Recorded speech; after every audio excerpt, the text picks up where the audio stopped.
আচ্ছা, শুরু করি তাইলে। এই চ্যাপ্টারটা মেইনলি হচ্ছে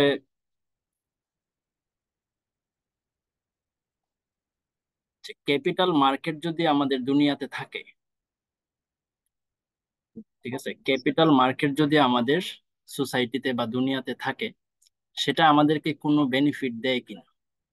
জাস্ট একটা কোয়েশনের উপরেই এই ফুল চ্যাপ্টারটা, আমরা পুরো চ্যাপ্টারটা শেষে এই কোয়েশনটার আনসার দিব।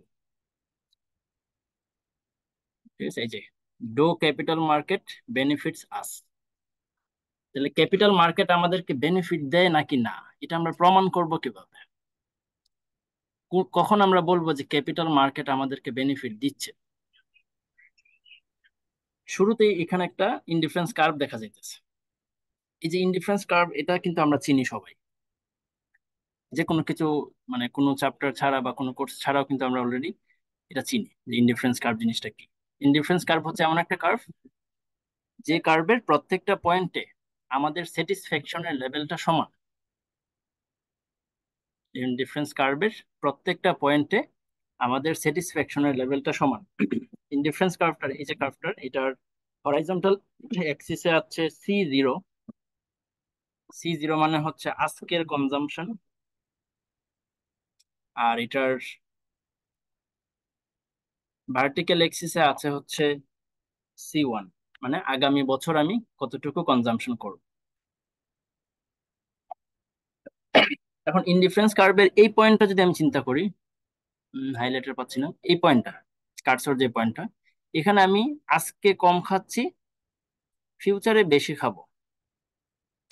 এখানে আমার যে লেভেলের স্যাটিসফ্যাকশন আছে, আমি যদি এখানে চিন্তা করি, এখানে এখানে কিন্তু আমি আজকে বেশি খাইতেছি, ফিউচারে কম খাচ্ছি। এই পয়েন্টটাও আমার যে স্যাটিসফ্যাকশন সেটা আর এই পয়েন্টের স্যাটিসফ্যাকশন সমান। এটা কিন্তু আমাদেরকে ইনডিফারেন্স কার্ভ বলে। আচ্ছা, তাহলে আবার প্রশ্নে আসি, যে ক্যাপিটাল মার্কেট আমাদেরকে বেনিফিট দেয় নাকি না, এটা আমরা বুঝবো কিভাবে? এই যে ইনডিফারেন্স কার্ভটা, এই ইনডিফারেন্স কার্ভটাকে আমরা যদি কোনো একভাবে ক্যাপিটাল মার্কেট ইনক্লুশনের মাধ্যমে, ক্যাপিটাল মার্কেটকে ইন্ট্রোডিউস করার মাধ্যমে আমরা যদি আমাদের এই কার্ভটাকে একটু উপরের দিকে নিতে পারি, ঠিক আছে, একটু উপরের দিকে যদি নিতে পারি, মানে আমাদের আলটিমেটলি যদি কার্ভটা এরকমও হয়, just একটু উপরের দিকে গেল, একটু উপরের দিকে গেল, তাহলেও আমরা বলবো যে হ্যাঁ, ক্যাপিটাল মার্কেট আমাদেরকে বেনিফিট দিচ্ছে। আর যদি এমন হয় যে ইনডিফারেন্স কার্ভটা নড়তেছে না, ক্যাপিটাল মার্কেটকে ইন্ট্রোডিউস করার পরেও ইনডিফারেন্স কার্ভটা নড়তেছে না, তখন আমরা বলবো যে না, ক্যাপিটাল মার্কেট আমাদেরকে বেনিফিট দিচ্ছে না। আমরা অলরেডি মানে এক্সামে যে গ্রাফটা আসছিল সেটাতে দেখছি, বা স্লাইড পড়ার সময় স্যার ক্লাসে পড়ানোর সময় দেখছি যে ইনডিফারেন্স কার্ভটা লাস্টে গিয়ে একটু হলে উপরের দিকে উঠতেছে। তার মানে আমরা অলরেডি কিন্তু কনক্লুশন জানি যে ক্যাপিটাল মার্কেট আমাদেরকে কি করে, বেনিফিট দেয়। তাহলে কিভাবে এই ইনডিফারেন্স কার্ভটা নিচ থেকে উপরে উঠে যায়, সেটার প্রসেসটাই এই বিভিন্ন 3-4টা গ্রাফের মাধ্যমে দেখব।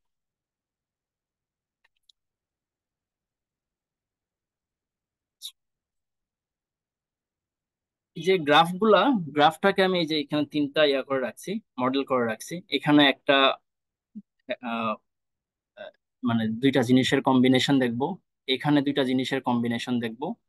পরের স্লাইডে এখানে এটা একটু বড় করে রাখছি, এখানে তিনটা কার্ভের কম্বিনেশন দেখব। এই যে তিনটা কার্ভ, মানে আলটিমেট আমাদের গ্রাফ হবে এটাই, তিনটা কার্ভের কম্বিনেশন। এর আগে আমরা এভাবে আলাদা আলাদা করে দুইটা গ্রাফের, দুইটা কার্ভের কম্বিনেশন দেখে আসবো কি অবস্থা হয়। আচ্ছা, এখন এই যে তিনটা গ্রাফ, এখানে যে বললাম যে তিনটা কার্ভ আসবে, তিনটা কার্ভ আসবে, এই তিনটা কার্ভকে আগে চিনে নিই। এখানে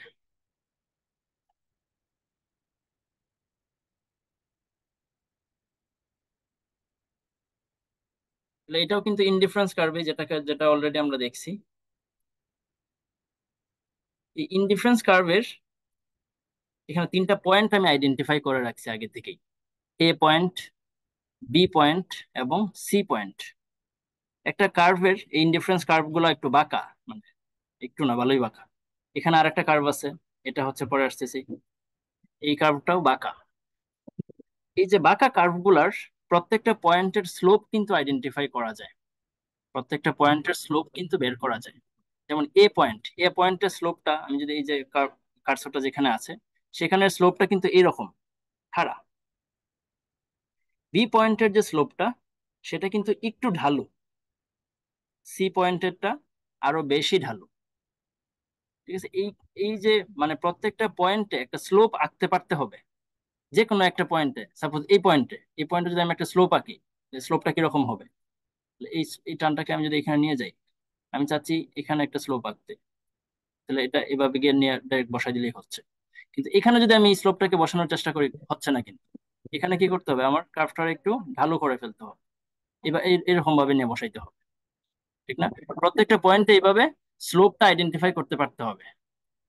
মানে যত হিবিজিবি কার্ভই হোক না কেন, তিনটা কার্ভ যদি থাকে আমাদের সামনে, চারটা কার্ভ যদি থাকে, প্রত্যেকটা কার্ভের একটা পয়েন্টে প্রত্যেকটা কার্ভের স্লোপ আইডেন্টিফাই করতে পারতে হবে এবং বুঝতে পারতে হবে যে কোন কার্ভটা ঢালু, কোন কার্ভটা হচ্ছে ফ্ল্যাট, এরকম। তাহলে এখানে সি এর যে স্লোপটা সেটা যদি আমি ধরে নিই যে 5 হবে, সি এর স্লোপটাকে যদি আমি ধরে নিই যে 5 হবে, এটা অবশ্যই একটু বেশি হবে, 6 হবে, এটা আরো বেশি হবে, এটা সাপোজ 8 হবে। স্লোপ আইডেন্টিফিকেশন কেমনে করে? স্লোপ আইডেন্টিফিকেশন করে হচ্ছে ওই যে কি বলে, রান বাই রাইস, এরকম। যে এখানে 1 ইউনিট আমি সাপোজ এতটুকু আসলাম, তাহলে কতটুকু পাচ্ছি, মানে 1 ইউনিট আমি আজকের কনজাম্পশনকে কমাইলাম, কতটুকু পাইলাম। সাপোজ ধরে নিলাম যে 1 ইউনিট ছাইরা 1 ইউনিট পাইছি। এখানে কি অবস্থা? এখানে যদি আমি 1 ইউনিট ছাড়ি, এই যে 1 ইউনিট ছাড়লাম, তাহলে কত পাচ্ছি? বেশি পাচ্ছি না? এই জায়গাটা থেকে কিন্তু এই জায়গাটা অনেক লম্বা। তাহলে 1 ইউনিট ছাড়লাম, 1 ইউনিট ছাড়লাম মানে কি, এখান থেকে এখানে আসা, তার মানে হচ্ছে এই যে এখান থেকে এখানে আসতে না, 1 ইউনিট কমাইলাম। আজকের কনজাম্পশন এটা কিন্তু সি, এখানে কিন্তু সি আছে, আর এখানে কিন্তু C1 আছে, এটা ফিক্সড। যেখানে যাই না কেন সবসময় এখানে C0, এখানে C1। আজকের কনজাম্পশনকে 1 ইউনিট কমাইলাম, পাইলাম 2 ইউনিট। তার মানে এখানে স্লোপটা একটু বেশি, এখানে কিন্তু স্লোপ কম ছিল। যে 1 ইউনিট ছাইরা এখানে কিন্তু 1 ইউনিটও পাচ্ছিলাম না, মোটামুটি 0.8 ইউনিট পাচ্ছিলাম।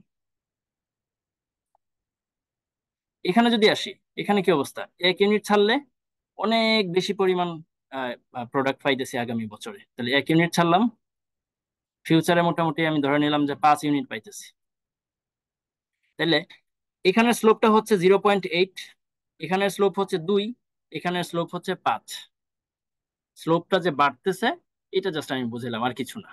ঠিক আছে, ইনডিফারেন্স কার্ভের প্রত্যেকটা পয়েন্টের এই যে স্লোপ গুলাকে, এই স্লোপ গুলাকে বলে এমআরএস। প্রত্যেকটা ইনডিফারেন্স কার্ভের, এটা সর না কেন,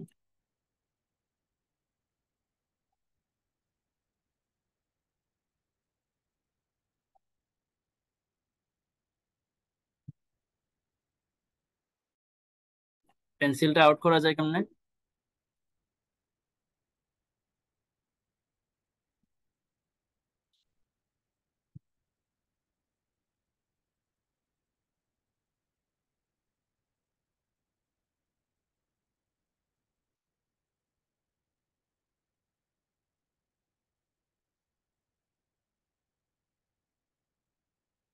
হ্যাঁ হ্যাঁ, পেন্সিলই তো আউট করতে পারতেছি না, এখানে ক্লিক করতেছি সেটাই থাকতেছে।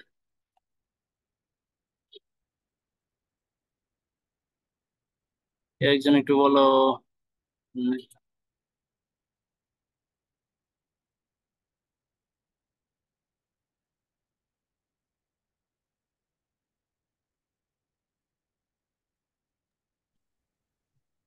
ইনসার্ট টাইপে যা। আচ্ছা আচ্ছা, হ্যালো। হ্যাঁ হ্যাঁ হয়ে গেছে। আচ্ছা, ঠিক আছে। তাহলে যেখানে ছিলাম যে উম,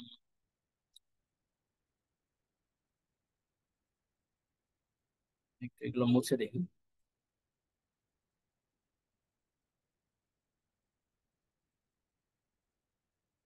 তাহলে এই যে প্রত্যেকটা স্লোপ, ঘোরার টেবিলে কি, হ্যাঁ, এই যে ইনডিফারেন্স কার্ভ, তাহলে ইনডিফারেন্স কার্ভের প্রত্যেকটা পয়েন্টে যে স্লোপ, এই স্লোপের নাম হচ্ছে এমআরএস। এটাকে একটু আমি বোল্ড করে কালার করে রাখলাম এমআরএস। আমাদের কার্ভ গুলো আগে চিনতে হবে। একটা হচ্ছে ইনডিফারেন্স কার্ভ, এই ইনডিফারেন্স কার্ভের নাম, প্রত্যেকটা পয়েন্টের স্লোপের নাম হচ্ছে এমআরএস। এমআরএস মানে কি? এমআরএস মানে হচ্ছে এক ইউনিট ফর্গ করে কত ইউনিট চাই। এই কথাটা একটু ভালো করে খেয়াল। এমআরএস মানে হচ্ছে এক ইউনিট ফর্গ করে কত ইউনিট চাই। এই যে আমি এখানে যেটা দেখাইছিলাম যে এক ইউনিট ছাড়তেছি 5 ইউনিট পাচ্ছি, এক ইউনিট ছাড়তেছি 8 ইউনিট পাচ্ছি, এরকম। এটা হচ্ছে আমার এমআরএস। এখন আসি এই কার্ভটাতে। এই কার্ভটার নাম কি? এই কার্ভের নাম হচ্ছে প্রোডাকশন পসিবিলিটি ফ্রন্টিয়ার, তাই না? প্রোডাকশন পসিবিলিটি ফ্রন্টিয়ার, আমি শর্টকাটে লিখলাম পিপিএফ, প্রোডাকশন পসিবিলিটি ফ্রন্টিয়ার। এটার প্রত্যেকটা পয়েন্টের স্লোপের নাম হচ্ছে এমআরটি। এমআরটি মানে হচ্ছে মার্জিনাল রেট অফ ট্রান্সফরমেশন। এই এমআরটির মানে কি? এমআরটির মানে হচ্ছে এক ইউনিট ফর্গ করে যত ইউনিট পাই, যত ইউনিট পাই। আগেরটা কি লিখছিলাম? এক ইউনিট ফর্গ করে যত ইউনিট চাই। আমি চাই সাপোজ 8 ইউনিট, সাপোজ আমার লাগবে, আমি 7 দিই।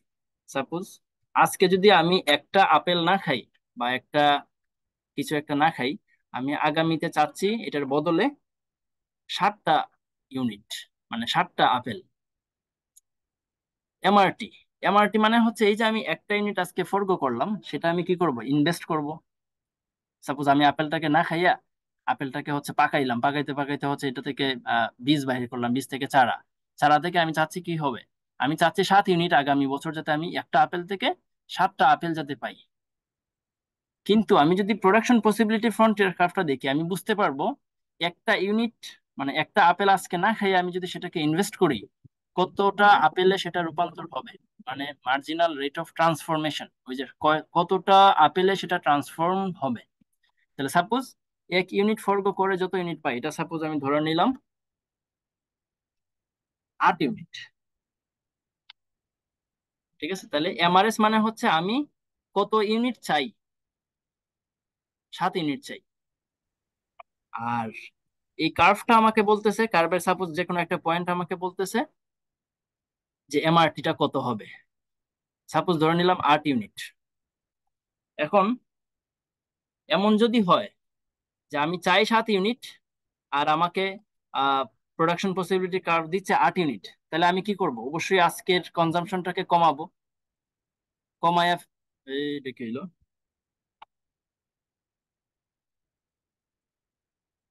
আঁকা টাকা কইতে গেছিল ভাই? কন্ট্রোল ওয়াই চাপ। Control Y. Y, sorry, control Y যাচ্ছে না তো। আবার চাপ তো। ইয়া থেকে বের হয়নি। কন্ট্রোল ওয়াই হচ্ছে না কেন? এগুলো কি আসলো হঠাৎ করে? এগুলো আচ্ছা, আসে না কেন কখনো? আচ্ছা, কন্ট্রোল জেড চাপ তো, জেড চাপ, কন্ট্রোল জেড। না, হচ্ছে না। কাজ করে না। না, পুরো স্ক্রিনে এমন হয়ে গেছে। কার্ভ গুলোর উপর ক্লিক হতো।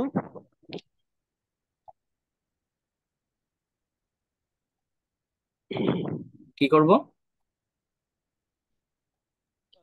কার্ভ গুলোর উপর ডাবল ক্লিক করতো, কাজ করে কিনা দেখ। না,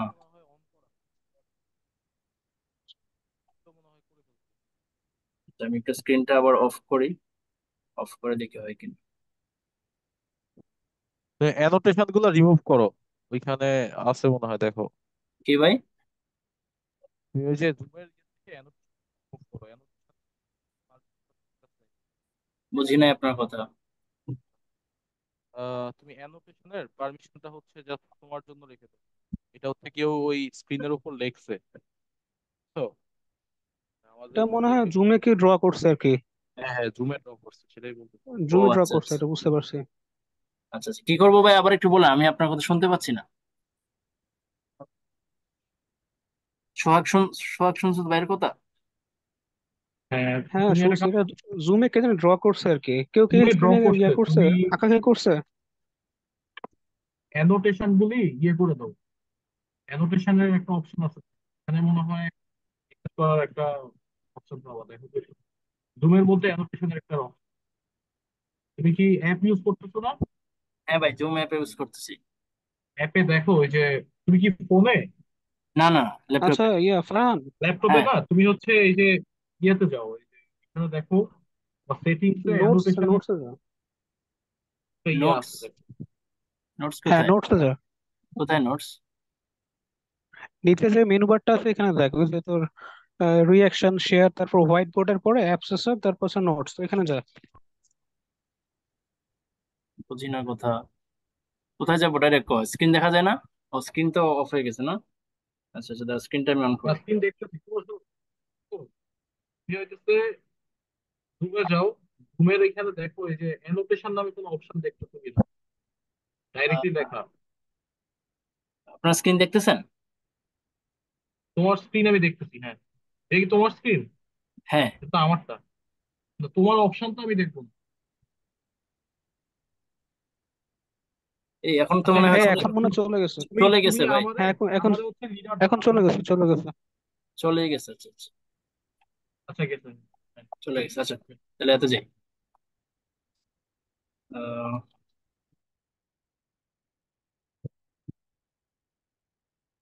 চলে গেছে।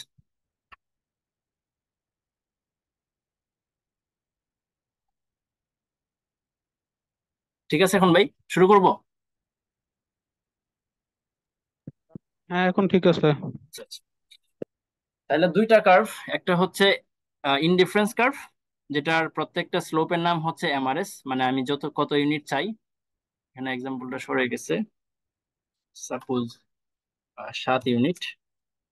তার মানে এখানে স্লোপ হচ্ছে 7, আর এমআরটি এটা হচ্ছে কত ইউনিট পাই, তাহলে এটা ধরে নিলাম 8 ইউনিট। আচ্ছা, এই গেল দুইটা কার্ভ। আর একটা বিষয় বলে ফেলি, যে সেটা হচ্ছে ইনডিফারেন্স কার্ভের এখান থেকে, মানে এই যে সি থেকে আমি যখন বিতে যাচ্ছি, তখন কিন্তু স্লোপটা বাড়তেছে। হ্যাঁ, স্লোপটা বাড়তেছে। এখানে যদি আমি 5 বলি, এখানে 7, এখানে 8। আর এমআরটির অবস্থাটা কি, এই এই যে কার্ভটা, যেটা প্রোডাকশন পসিবিলিটি ফ্রন্টিয়ার, এই কার্ভটার এইখান থেকে যদি আমি এখানে যাই, ঠিক আছে, তাহলে কিন্তু স্লোপটা কমতেছে। স্লোপটা কিন্তু কমতেছে। এখানে সাপোজ এ, এ থেকে আমি যদি বিতে যাই, এ থেকে যদি আমি বি কথা চিন্তা করি, এর যে স্লোপ, এখানে যে স্লোপটা আছে, সেটা থেকে কিন্তু এটা কম। তার মানে ইন প্রোডাকশন পসিবিলিটি ফ্রন্টিয়ার কার্ভের স্লোপ ধরে যদি আমি উপরের দিকে যাইতে থাকি, সেক্ষেত্রে আমার স্লোপ কমতে থাকবে। আর এখানে নিচ থেকে যদি উপরের দিকে যেতে থাকি, আমার স্লোপটা বাড়তে থাকবে। এই জিনিসটা কেন বললাম, একটু লাগবে, মানে এটা কিন্তু এক সময় মিলে যাবে। আমি যখন এখান থেকে উপরের দিকে উঠতেছি, স্লোপটা বাড়তেছে, আর এখান থেকে যখন আমি উপরের দিকে উঠতেছি, স্লোপটা কমতেছে। এটা 5 থেকে 8-এর দিকে যাচ্ছে, এটা, সরি, হ্যাঁ, 5 থেকে 8-এর দিকে যাচ্ছে, আর এটা কি হচ্ছে, 8 থেকে 5-এর দিকে যাচ্ছে, উল্টা দিকে যাচ্ছে। তার মানে কি হবে, এটা এটা এটা স্লোপ একসময় মিলে যাবে। ওই পয়েন্টে আমাদের থামতে হয়, যেটা পরে আসবো আর কি। আচ্ছা, এই গেল দুইটা। 3 নাম্বার আর একটা কার্ভ আছে। তো এটাকে একটু ছোট করে এটারে এটার এখানে নিয়ে আসি। 3 নাম্বার ক্লাবটা, কার্ভটা সিম্পল, যেটা আমাদের একদম শেষের দিকে লাগবে, সেটা হচ্ছে ক্যাপিটাল মার্কেট লাইন। ঠিক আছে, এটা কার্ভটা এরকম স্ট্রেট লাইন। এটার নাম কি? এটার নাম হচ্ছে সিএমএল, ক্যাপিটাল মার্কেট লাইন। তাহলে এটার স্লোপ তো সহজ আইডেন্টিফাই করা। এটার স্লোপ যা আছে তাই, এটার স্লোপ তো চেঞ্জ হয় না। এটার স্লোপ এই এই পয়েন্টও যা, এই পয়েন্টও তা, এই পয়েন্টও তা, এই পয়েন্টও তা, তাই না? সিএমএল এর স্লোপ গুলা কিন্তু সেম। এবং সিএমএল এর স্লোপের নাম মনে হয় সিএমএল বলে, বা কি বলা হয়, সিএমএল ক্যাপিটাল মার্কেট লাইনের স্লোপ কে বলা হয় এরকমই কিছু একটা, ক্যাপিটাল মার্কেট লাইন সিএমএলই বলে। সিএমএল বলে, হ্যাঁ। তাহলে এই হচ্ছে আমাদের, মানে গ্রাফ গুলা শুরু করার আগে এই 3টা কার্ভ এবং 3টা কার্ভের স্লোপ, একটা হচ্ছে ইনডিফারেন্স কার্ভ, তার স্লোপ এমআরএস। একটা হচ্ছে প্রোডাকশন পসিবিলিটি ফ্রন্টিয়ার, এটার স্লোপের নাম হচ্ছে এমআরটি। আর একটা হচ্ছে সিএমএল। আচ্ছা, এখন আমরা কি করব? এই যে এখানে দুইটা ইয়া করে রাখছি, দুইটা সিস্টেম করে রাখলাম। এখন এটা এখানে আমরা কি করব? ফার্স্টে আমরা নিয়ে আসবো দুইটা কার্ভকে। এখানে কি কি আছে? এমআরএস এবং এমআরটি আর সিএমএল, তিনটা, তাই না? তাহলে আমরা ফার্স্টে দেখবো এমআরএস এবং এমআরটির কম্বিনেশন, এই দুইটার কম্বিনেশন দেখবো।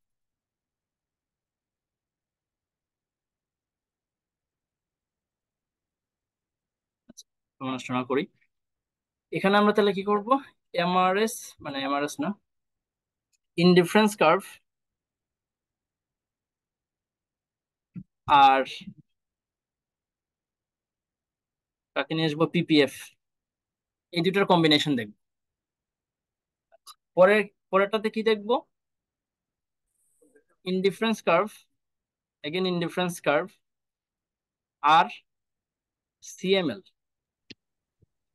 মানে এখানে আমরা প্রমাণ করা ট্রাই করব কি, আমরা ওই যে ফার্স্টে বলছিলাম যে আমাদের এই যে কার্ভটা, ইনডিফারেন্স কার্ভ যেটা আছে, সেটাকে আমরা উপরের দিকে আনা যায় কিনা সেটা দেখব। তাহলে এখানে আমরা কি করলাম? ইনডিফারেন্স কার্ভের সাথে আমরা কাকে নিয়ে আসলাম? পিপিএফ কে। এখন দেখবো যে এই পিপিএফ জিনিসটা আমাদের ইনডিফারেন্স কার্ভটাকে কি বাড়াইতে বা উপরের দিকে উঠাইতে হেল্প করে কিনা। পরের কার্ভে দেখবো এই সিএমএল যে জিনিসটা আছে, সিএমএল মানে ক্যাপিটাল মার্কেট লাইনটাকে যদি আমরা আমাদের চিত্রতে ইনক্লুড করি, তাহলে আমাদের ইনডিফারেন্স কার্ভটা কি উপরের দিকে উঠে কিনা আলাদা আলাদা দেখতেছি। এরপরে কি করব? একসাথে ইনডিফারেন্স কার্ভ, পিপিএফ আর সিএমএল, তার মানে এখানে এখানে আমরা কি করব? ইনডিফারেন্স কার্ভ, এরপরে হচ্ছে পিপিএফ আর হচ্ছে সিএমএল, এই তিনটা একসাথে দেখব। এবং এটাই হবে আমাদের আলটিমেট পিকচার, মানে এটাই জাস্ট পুরো চ্যাপ্টারটা। আচ্ছা, তাহলে ফার্স্টে ইনডিফারেন্স কার্ভ আর পিপিএফ এই দুটাকে নিয়ে আসি, দেখি কি অবস্থা। আচ্ছা, খাতায় কিভাবে আঁকবো এটা তো আমি টাইনে টুনে দিয়ে দিতেছি। এগুলো না করে পরীক্ষার হলে খাতায় কিভাবে আঁকবো সেটা দেখাই। ওকে, এখানে ড্র করি। এখানে আমরা জানি C0, বলছিলাম যে সব জায়গায় এখানে যা আছে সব C0, এবং এখানে C1, এটা কখনো চেঞ্জ হবে না।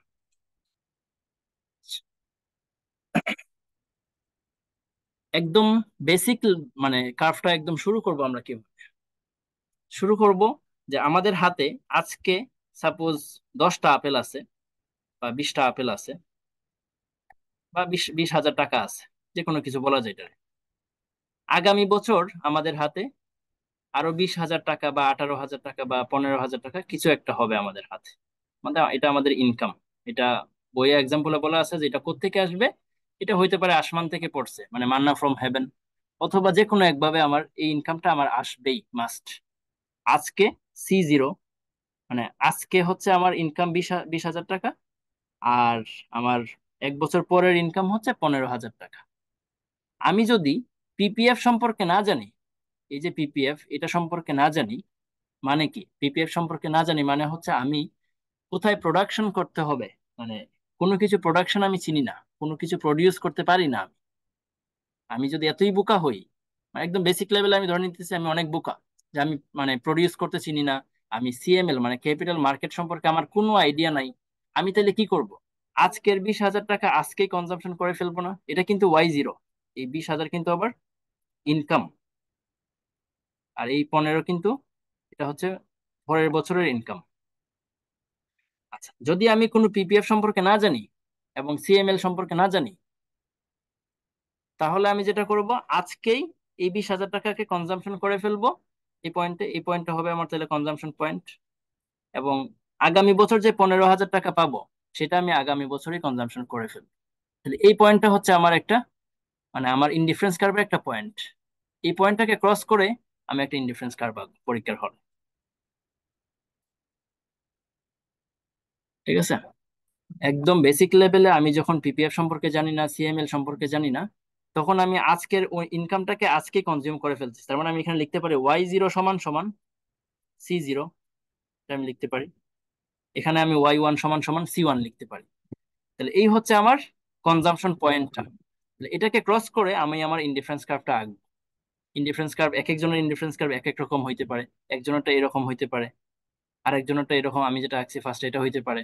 যাই হোক, যেটাই হোক, মানে ইনডিফারেন্স কার্ভের শেপ কখনো চেঞ্জ করব না। পুরা গ্রাফে আমরা যখন এই লাস্ট চিত্রটাতে যাব তখন ইনডিফারেন্স কার্ভ হয়ে যাবে তিনটা।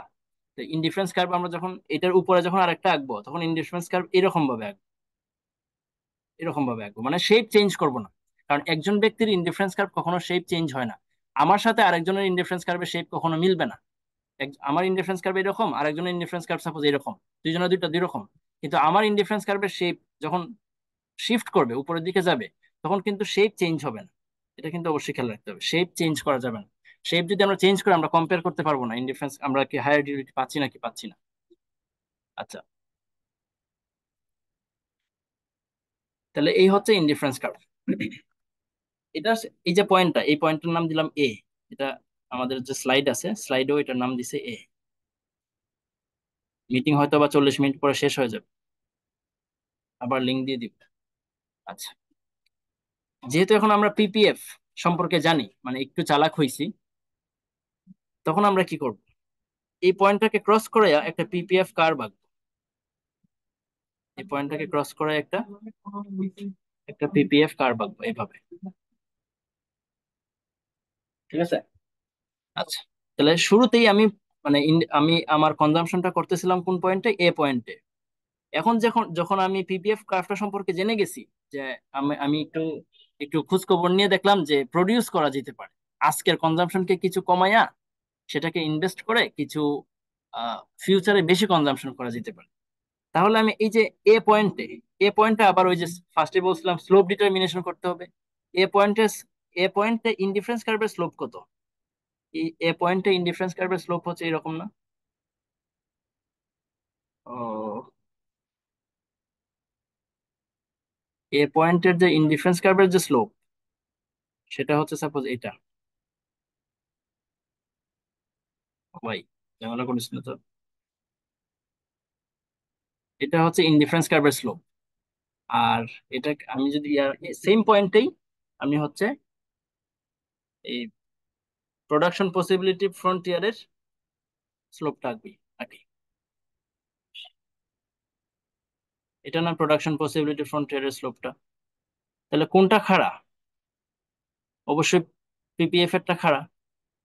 এই যে, তার মানে কি, মানে হচ্ছে ইনডিফারেন্স কার্ভের স্লোপ আমাকে কি বলে, আমি কত ইউনিট চাই, আমি কত ইউনিট চাই, সাপোজ আমি এটা স্লোপ ধরে নিলাম 7, 7 ইউনিট চাই। আমার পিপিএফ এর যে স্লোপ, এই পয়েন্টে পিপিএফ এর স্লোপ কত, 8 বা 9, অবশ্যই বেশি। তাহলে আমি কি করব, আমি আমার আজকের কনজাম্পশনকে কমায়া আমি পিপিএফ এর কার্ভটা ধরে উপরের দিকে যাব। উপরের দিকে গেলে কি হবে, এটাকে সরাই ফেলে এখন, এগুলা দরকার নেই।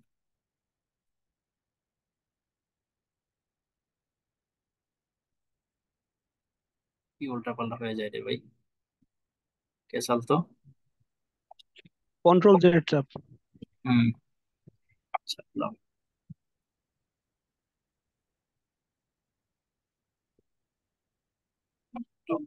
আচ্ছা, এ পয়েন্ট থেকে আমি এখন কি করব, উপরের দিকে এই যে কার্ভটা ধরে ধরে আস্তে আস্তে আগাবো। কত দূর, মানে কোন পয়েন্টে গিয়ে থামবো বা কেন আগাচ্ছি, আগাইলে কি হবে। এ পয়েন্ট থেকে আমি যখন পিপিএফ কার্ভটা ধরে উপরের দিকে যাচ্ছি, তখন এই পয়েন্টে যদি আমি আইসা থামি তাহলে কি হইলো, আমার কিন্তু এ পয়েন্টে আমার যে আজকের কনজাম্পশন, আমি যদি প্রোডাকশন কার্ভটা ধরে এদিকে আগাই, আমার আজকের কনজাম্পশন কিন্তু কমে গেল। ঠিক আছে, আজকের কনজাম্পশন কিন্তু আমার কমে গেল। আমি কেন আগাইলাম, কারণ আমি দেখলাম যে আমি যা চাই তার থেকে বেশি রিটার্ন জেনারেট, মানে বেশি রিটার্ন পাওয়া যাচ্ছে। তাহলে আমি কি করব, এই যে প্রোডাকশন পসিবিলিটি ফ্রন্টের কার্ভটা আছে এটা ধরে ধরে আস্তে আস্তে আগাবো। তাহলে আমার কি হবে, আজকের কনজাম্পশন কমবে, ফিউচারের কনজাম্পশনটা বাড়বে। এই পয়েন্টটা ধরে আগাইলে কি হবে, এম পিপিএফ এর যে স্লোপটা সেটা কমতে থাকবে না? আগেই বলছিলাম যে এখান থেকে যখন আমরা উপরের দিকে যাই স্লোপটা কমতে থাকে।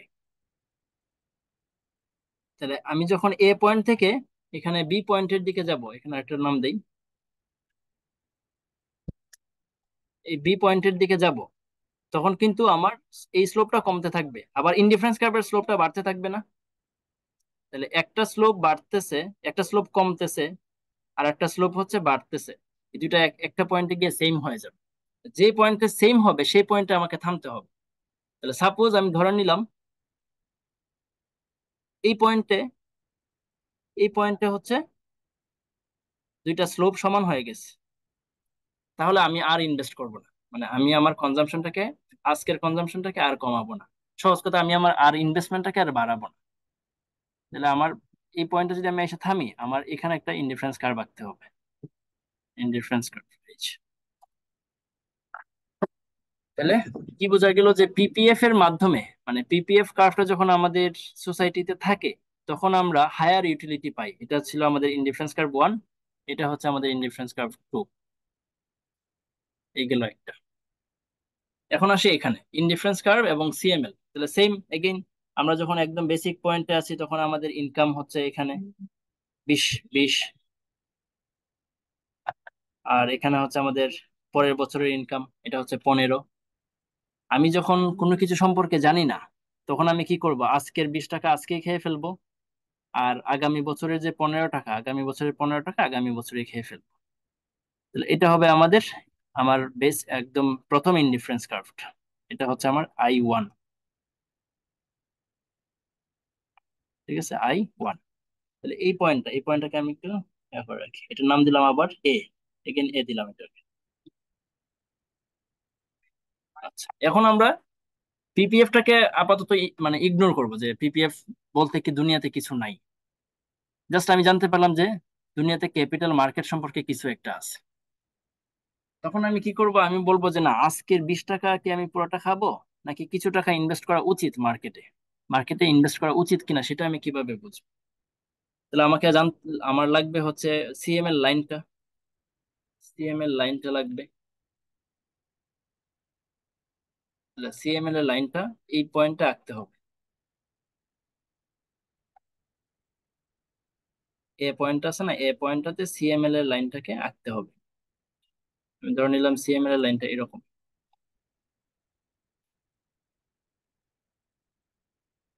আচ্ছা, আমি কিন্তু এ পয়েন্টটাকে ক্রস করাইছি।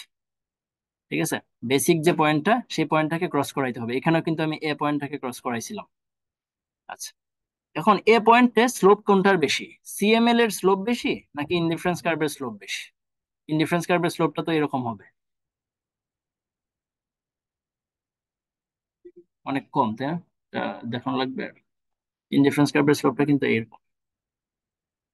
আচ্ছা, এরকম। তার মানে সিএমএল এর যে স্লোপ সেটা থেকে কিন্তু ইনডিফারেন্স কার্ভের স্লোপটা কম। তো স্লোপটা কম মানে কি, এটা সাপোজ ধরি আমি যদি 7 হয়, তাহলে আমার সিএমএল এর স্লোপ হচ্ছে 8। তার মানে আমি চাই 7%, আমি চাই 7%, 7% হইলে আমি খুশি, কিন্তু দেখতেছি সিএমএল আমাকে দিতেছে 8%। তাহলে আমি কি করব, আমি আমার আজকের কনজাম্পশনকে এগেন কিছু কমাবো। তাহলে আমি যদি এই যে এ পয়েন্ট থেকে আমি যদি এই সিএমএল এর কার্ভটা ধরে দিকে আগাইতে থাকি, সিএমএল এর কার্ভটা ধরে দিকে আগাইতে থাকি, সাপোজ এইখানে আসলাম, এই পর্যন্ত আসলাম।